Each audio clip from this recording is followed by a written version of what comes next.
오늘은 정결규례 첫 번째 말씀을 상고합니다. 정결이라고 하는 것은 이제 부정한 것을 깨끗하게 하는 그런 규례를 말씀하는데, 오늘은 출산으로 인한 부정을 정결하는 규례입니다.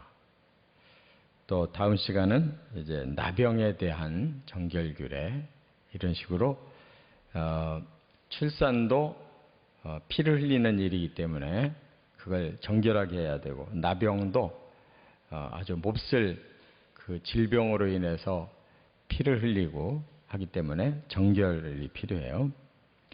오늘은 이제 남아를 출생했을 때와 여아를 출생했을 때가 그 규례가 좀 달라요.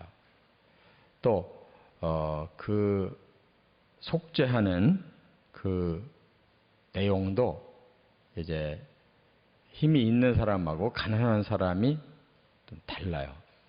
그것은 그만큼 하나님이 예민하게 정결 규례의 필수성을 말씀하는 겁니다. 왜 구분을 해서 이렇게 그 정결을 꼭 시키려고 하셨는지 그 이유를 우리가 깨달아야 돼요. 첫째, 1절부터 4절까지는 남아 출산의 정결기한, 남자아이를 출산했을 때의 정결기한을 정해 주셨는데, 남자아이를 낳으면 7일 동안 부정하다 그랬어요. 그러니까 한 주간 동안은 부정하다. 그러니까 이제 그 피를 흘린 것에 대해서 이제 하나님은 철저히 그것을 잘 다스리도록 이렇게 기한을 주셨어요. 7일. 그러니까 그동안은 이제 움직이면 안 되고 철저하게 이 부정을 씻기 위한 준비 기간이에요. 그래서 7일 동안 산에 아이를 낳으면 이제 부정하기 때문에 잘 몸조리를 하고 또 아이를 보호하고 있다가 제8일이 되면 이제 남자아이의 경우는 할 일을 해줘야 돼요. 그래서 포피를 벨 것이요 그랬어요. 이것은 이제 이스라엘 백성들은 하나님의 선민이라는 표식을 하라고 하나님이 그 창세기 17장에 말씀을 하셨어요. 그래서 아브라함부터 모든 자손들이 이 할례를 했는데, 그것은 하나님의 백성, 하나님의 친백성이라고 하는 표식을 특별히 주셔서 그들로 하여금 하나님 백성답게 살아야 된다 하는 그런 정결의 규례와도 같은 거예요. 하나님 백성답게 깨끗하게 살아야 된다 하는 표식이고, 그리고 33일 동안 이제 사녀를 다스리라는 거예요. 그러니까 여인이 피를 흘리고 나서 아기를 낳고 나서 사녀를 다스리는 기간을 33일간을 더 주었어요. 그것은 꼭 뭐 그동안 계속 피를 흘린다는 뜻이 아니고, 피를 흘린 사람이 몸이 다시 돌아오고 또 그 남자 아이가 또 정결해지고 또 잘 아물어서 이제 건강이 회복될 때까지 그 기간을 두는 거예요.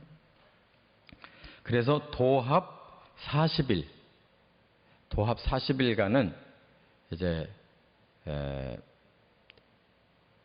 성소를 출입하지 말고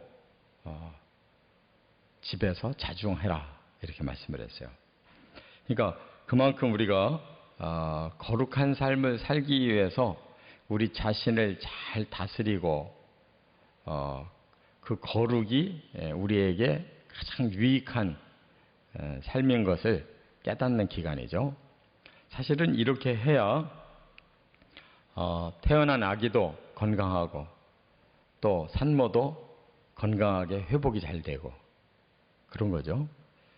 그리고 하나님 앞에 그 경건성을 우리가 잘 지킴으로써 우리의 신앙도 거룩해지는 것이에요. 그 다음에 두 번째는 5절에 보면 여호와 출산의 정결기한을 따라주셨어요. 여호와는 여자아이가 태어나면 14일 동안 부정하다 그랬어요. 그러니까 남자아이보다 2배나 길어요. 그 다음에 산혈이 깨끗해지는 기간도 66일. 남자아이를 낳은 후에는 33일이었는데 여자아이를 낳으면 배나 더 길어져요. 그래서 부정한 기간도 배가 늘어나고 산혈을 깨끗하게 하는 기간도 배가 늘어나서 전체를 합하면 80일 동안입니다. 여자아이를 낳으면 80일 동안. 그러니까 석 달 가까이 남자아이를 낳을 때보다 배나 더 기간을 두고 그리고 이제 나중에 정결 예식에 참여해야 된다 그랬어요. 그러면 왜 여호와를 낳으면 이렇게 배를 더 정결 기간을 두셨을까? 우리가 의문이 생겨요. 그러나 이것은 남자 여자를 차별두는 것이 아니고 남자의 경우보다 여자의 경우가 그만큼 더 조심스럽다 하는 거예요. 그리고 이제 그 여아도 후에 성장하면 바로 그 아이를 낳아야 되고 산혈의 기간을 거쳐야 되고 훨씬 여자가 더 아주 조심을 해야 되는 그러한 그 신체 구조가 남자하고 다르기 때문에 그만큼 더 보호를 해야 된다는 거죠. 그래서 80일간을 보호해야 이제 정결 예식을 통해서 정결함을 받는다 하는 거예요. 그만큼 하나님이 그 여자의 연약함과 그 여자의 기능이 중요한 출산의 기능이 있다는 것을 아주 철저하게 사람들로 하여금 인식하고 몸을 조심하고 그만큼 거룩을 힘쓰도록 교훈을 주고 있다는 걸 우리가 깨달아야 돼요. 그 다음에 세 번째는 이제 6절과 7절에 보면 출산 후의 속죄. 이제 출산 후에 그 40일이나 80일이 지나면 이제 속죄를 해야 돼요. 부정을 다 벗어야 되는데 어떻게 하느냐? 남자아이를 낳으면 40일 만에, 여자아이를 낳으면 80일 만에 이제 하나님 앞에 성소에 가서 두 가지 제사를 드려요. 번제와 속죄제. 번제는 왜 드리느냐?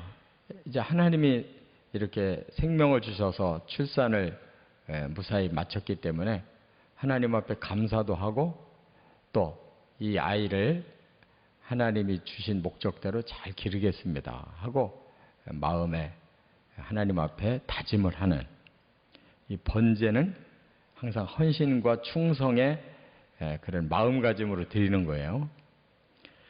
그런데 1년 된 어린 양을 드려라 그랬어요. 1년 된 어린 양.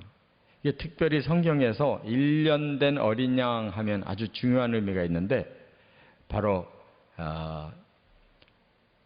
우리 사람을 구원하기 위해서 예수 그리스도가 대신 희생되는 제물이 되는데 그 희생 제물의 그 가장 그 기본 제물이 1년 된 어린 양이에요. 그래서 하나님이 가장 기쁘게 받으시는 또 가장 중요할 때마다 드리게 하시는 것이 바로 1년 된 어린 양이에요. 하나님이 가장 기쁘게 받으시는 거예요. 그 다음에 속죄제는 집비둘기 새끼나 아니면 산비둘기를 한 마리 이제 속죄제로 잡아요. 그래서 하나님 앞에 정결함을 받는다 그 말이에요. 그것은 산비둘기나 집비둘기 새끼는 사실 작은 그 동물이잖아요. 그러나 그때 엄연히 살아있고 피를 흘리기 때문에 대신 이 어린 아기를 대신해서 죽고 또 산모를 대신해서 죽음으로써 그 희생을 통해서만 죄가 씻겨진다는 거예요. 그래서 가장 작은 짐승 이렇게 비둘기를 희생제물로 삼아요. 그 다음에 네 번째가 8절에 보면 가난한 자의 속죄를 말씀했어요.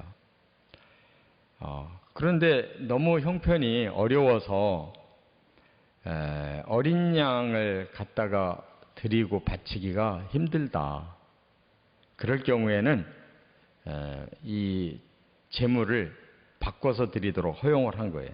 그래서 산비둘기나 아니면 집비둘기 새끼 2마리를 가지고 와라.